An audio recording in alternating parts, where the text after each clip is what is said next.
back to the morning show. This is the scene right now inside Westminster Hall, where Queen Elizabeth II will lay in state for the next 4 days before her funeral on Monday. Now, it was a dramatic moment just a short time ago as one of the guards collapsed there.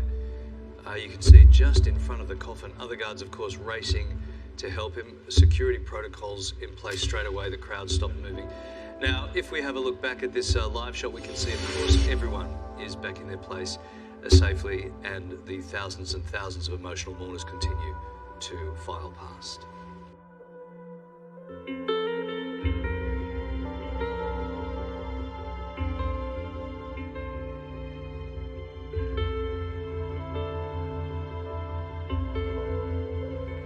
United in grief, incredible scenes overnight as the royal family accompanied the Queen as she left Buckingham Palace for the last time, headed to Westminster Hall, where she will lie in state for the next 4 days. Now, the Queen Consort, Princess of Wales and Duchess of Sussex joined the immediate family inside the hall to pay their respects. Many observers noting that Harry and Meghan seemingly broke protocol to hold hands during that service. Royal commentator Angela Moller joins us now. Good morning, Ange. A touching service. It was beautiful. The choir singing, it was just divine. Many noting there was a special tribute from Kate and Meghan with what they wore. That's right. So we saw Kate wearing that pearl and diamond brooch, which had been gifted to her by the Queen. She's worn it before in Belgium, and the Queen actually wore it on her 73rd birthday in Korea. She also wore Princess Diana's pearl earrings, and Meghan wore a pair of diamond earrings, which had been gifted to her by the Queen. So lots of little tributes there to our former monarch. Now, Ange, people are talking about Harry and Meghan being hand in hand towards the end of the service. And I feel bad even asking you this, and I feel bad that's being pointed out, because it's such a moment. We're still going for this Harry and Meghan kind of angle, but let's talk it through. Have they broken the ranks here? Have they broken protocol? They haven't broken any protocol. There is no protocol around this. Historically, members of the royal family have sort of been very dignified, very sort of contained. But look, they weren't the only ones holding hands. Zara and Mike Tyndall walked out holding hands. Look, we know that Meghan and Harry are hand holders. That appeals a lot, particularly to younger generations. They are there as a support for each other. I don't think we can criticise it at all. I agree. Okay, interesting that Zara did. Yeah, okay. Interestingly, Zara and Mike, you know how most women hold the hand backwards like that? Zara's the boss. She's got her hand in the front, and he's a rugby player, so yeah, she's wearing the pants. Yeah. We've seen a lot of the family in the past week, haven't we? Do they now just sort of withdraw until the day of the funeral, or will we see them in the sort of the next few days? That's right. Well, on Friday night, they've got the Prince's Vigil, which is similar to what we saw in Edinburgh, where the Queen's children will stand around her coffin, and that's the time that we're expected to see Andrew, of course, the one time he's allowed to wear military uniform.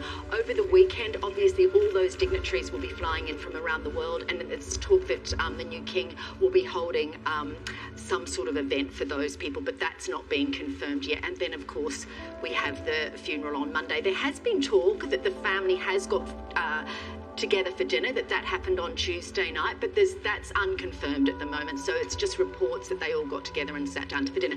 It would make sense. It would make sense. I mean, you do need to do it. And of course, it's Prince Harry's birthday tomorrow, his 38th birthday, so whether or not what tributes for him, it's a very difficult one to know what the royal family might do around that. Yes, that will be interesting. All right, now we touched on this earlier in the week, and sure enough, there's news has come out about the King's staff and the reshuffling and the redundancies. What do we know at this point? Well, 100 members of the new King's staff have already been told that they will be made redundant. Now, you'd think that is a fairly cruel time to tell them they're grieving themselves. They were members, or some of them would have spent time with the Queen.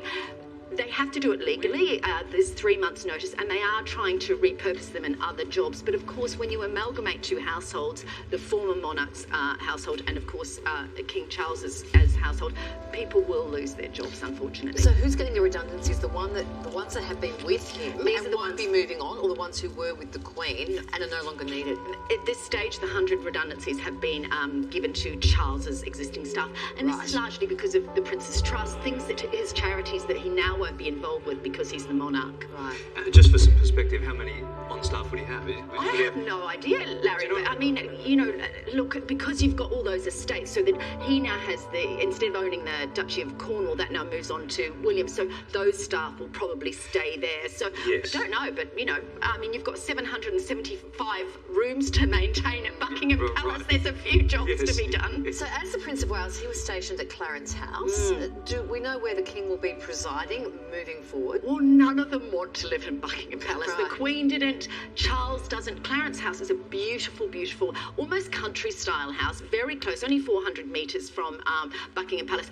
Fortuitously, Buckingham Palace is currently being rewired, replumbed, and sort of changed to be more sustainable, and that's not due to finish until 2027. So there's every likelihood that they may stay at Clarence House and use the official Buckingham Palace for the official residence. But there's also the question of what happens with some of those other houses. Of course, Charles has his own country house, Highgrove. So what happens with Balmoral and Sandringham, which the royal family actually own? Windsor and Buckingham Palace are actually owned by the government. So what happens with all those houses? Bearing in mind that he's very much about sustainability and also about frugality, it'll be interesting to see. And Prince William, and they just moved to Windsor, so they'll stay there though, because they weren't going to move. They only moved a couple of weeks Yes. ago. There has been talk that they might move into Windsor Castle, but you cannot imagine. They want that family, small family home, Yes. 4-bedroom home. That's all they've got. Yeah. What an issue. Which palace to live in? Thank you, Like, Ange. imagine. Coming up for you, our special coverage continues with the royal photographer who captured this incredible